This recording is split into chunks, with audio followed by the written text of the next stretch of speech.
Hola amigos, ¿qué tal? Gracias por estar aquí, gracias por hacer parte de su canal Viviendo en la Palabra. Es una bendición compartir la palabra de Dios. Hemos tomado algunos temas para hablar de la unicidad. Este es el segundo.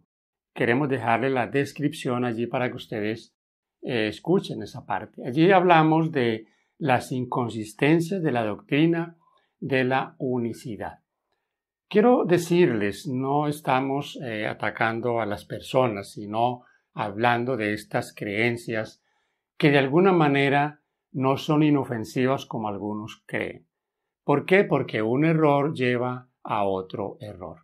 Quienes creen que Dios es uno, que no hay Padre, que no hay Hijo, que no hay Espíritu Santo, entonces también echan por tierra el mandato de Jesús de bautizarse en esos tres nombres. Recuerden, esos no son nombres. El Padre no es un nombre, ni el Hijo, ni el Espíritu Santo. Son títulos. Pero cuando una persona se bautiza en esos tres títulos, está aceptando la soberanía de ellos en su vida. Acepta la soberanía del Padre, soberanía del Hijo y del Espíritu Santo. El que oye al Hijo, como dice Juan, oye también al Padre. Así que quien niega el uno, niega el otro. Ese es un asunto como que va ligado allí. Ahora quiero tomar con ustedes, mis queridos hermanos y amigos, un capítulo del Evangelio de Juan para que miremos detalles que allí hay que son bien interesantes. Este capítulo es un capítulo en esta oración del Señor Jesús que nos muestra esa pluralidad entre Padre e Hijo, esa unidad. Dios en el cielo, Cristo como el Hijo en la tierra, perfectamente unidos. Miremos algunos detalles. Les comparto estos detalles. Por ejemplo, la expresión uno aparece 4 veces en este capítulo 17 de Juan. Que sean uno como tú y yo somos uno. Está en el versículo 11, en el 21 y en el 22. También aparece la expresión nosotros, que sean uno como nosotros. Ven ustedes, 2, pero son uno. Los creyentes, siendo una cantidad de creyentes, porque en la iglesia, los creyentes que forman esa iglesia pueden ser 20, 30, 50, 100, deben llegar a ser uno. De hecho, mis hermanos y amigos, ahí estará el éxito en el evangelismo. Cuando vean que somos uno, van a creer como Cristo lo dijo, que sean uno, para que el mundo crea que tú me enviaste. Y ahí estará el éxito asegurado de la iglesia en la predicación cuando nosotros nos unamos. Y eso es lo que el diablo no dejará que la iglesia haga, que la iglesia se una. Luchará siempre por mantener la iglesia en divisiones. La otra palabra que aparece allí interesante aquí en Juan capítulo 17 es la palabra enviaste. Me enviaste. Tú me enviaste. Jesús hablándole al Padre en cuanto a que el Padre le envió. Y usted encuentra esto en diferentes lugares de la palabra de Dios. Cristo hablando de la obra que vino a hacer del Padre, a cumplir la voluntad del Padre. Miren, amigos, de Génesis a Apocalipsis, la Biblia nos presenta estos conceptos con claridad. Es irrefutable. A veces se me dificulta a mí pensar que esto pueda taparse en la Biblia. Creo que es como querer tapar el sol con la mano o el sol con un dedo para ir más a los extremos. La Biblia es muy clara en este aspecto. Dios entonces envió. Ahora, les comparto aquí una idea, y es la idea de que Dios no nos pide a nosotros que hagamos lo que Él no hace o lo que Él no es. Si Dios nos pide que nos unamos, que seamos uno, ¿cómo nos pide Dios eso si Él es uno en singular y está allá en un trono y es una sola persona? No está unido al Hijo y no está unido al Espíritu Santo. ¿Notan el asunto? Dios nos pide a nosotros lo que Él no es. Hermanos queridos, cuando Dios nos pide que seamos uno, es porque Él es uno. En Padre, Hijo y Espíritu Santo no hay contradicciones. Así que Dios no nos pide lo que Él no es. Eso sí, quiero que ustedes lo tengan bien claro. Dios nos pide no solo lo que es, sino lo que practica por precepto y ejemplo. Seamos uno, como dice en Juan 17, como nosotros somos uno. Ahora voy a la primera carta también del mismo Juan, en el capítulo 4, versículos 7 al 21. Aquí también aparece la expresión enviaste 3 veces. Aquí ya es el apóstol Juan el que toma para decir que Dios envió al Hijo como propiciación por nuestros pecados. Dice en el versículo 9, y en esto se mostró el amor de Dios para con nosotros, en que Dios envió a su Hijo unigénito al mundo para que vivamos por Él. Y ese mismo concepto está en el versículo 10 y en el versículo 14. Perfectamente unidos en el plan de salvación. Por eso cuando Cristo dijo allá en Juan 15, 16, que enviaría otro consolador, ¿estaba hablando de sí mismo o de otro? Amigos, estaba hablando de otro.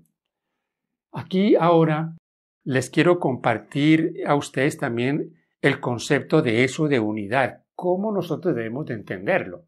Por ejemplo, en Génesis 2:18 dijo Dios, no es bueno que el hombre esté solo.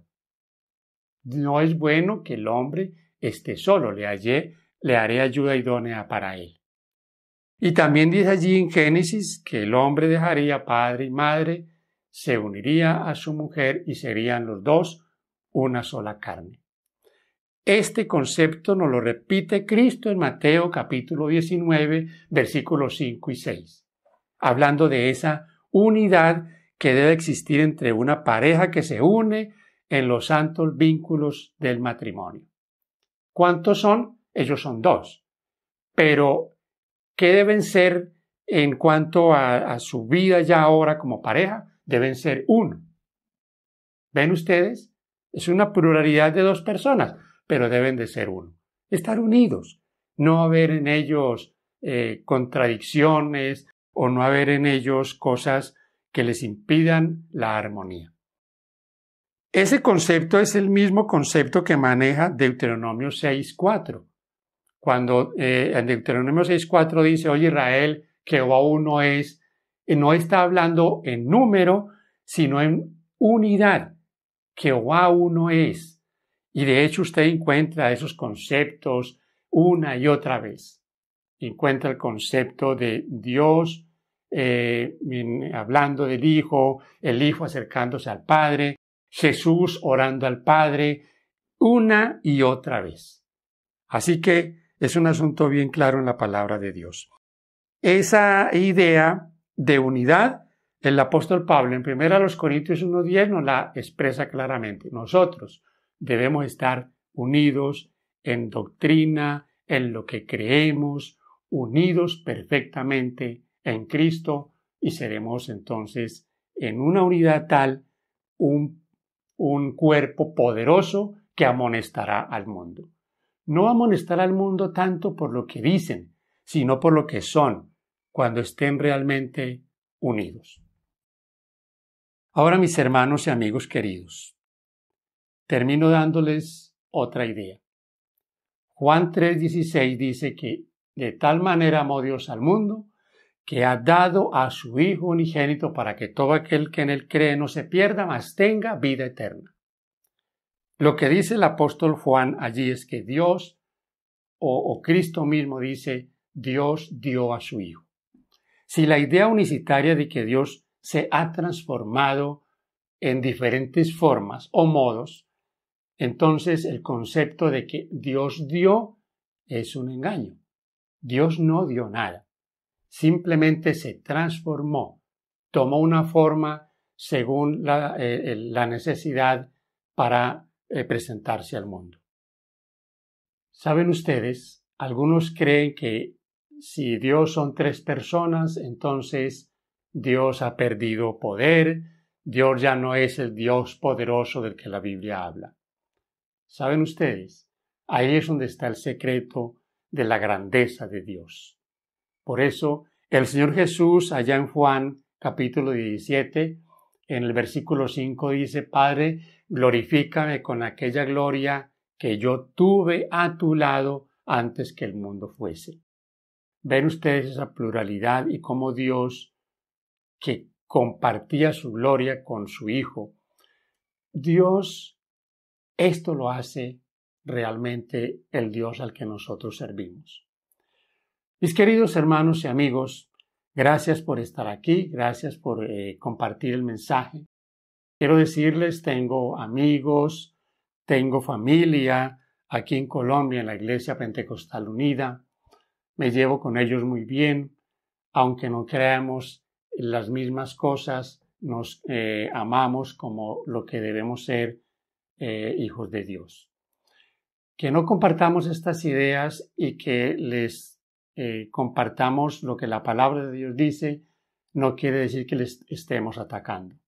Estamos simplemente debatiendo esas ideas que, como ya les he dicho, son muy perjudiciales. ¿Por qué? Porque entonces una cosa nos lleva a otra. Así que posiblemente este mensaje pueda servirle a alguien que cree que Dios es uno, no cree en la pluralidad de Dios. Mis hermanos, compartan el mensaje. Gracias por suscribirse, por hacer parte de esta familia. Que Dios les bendiga.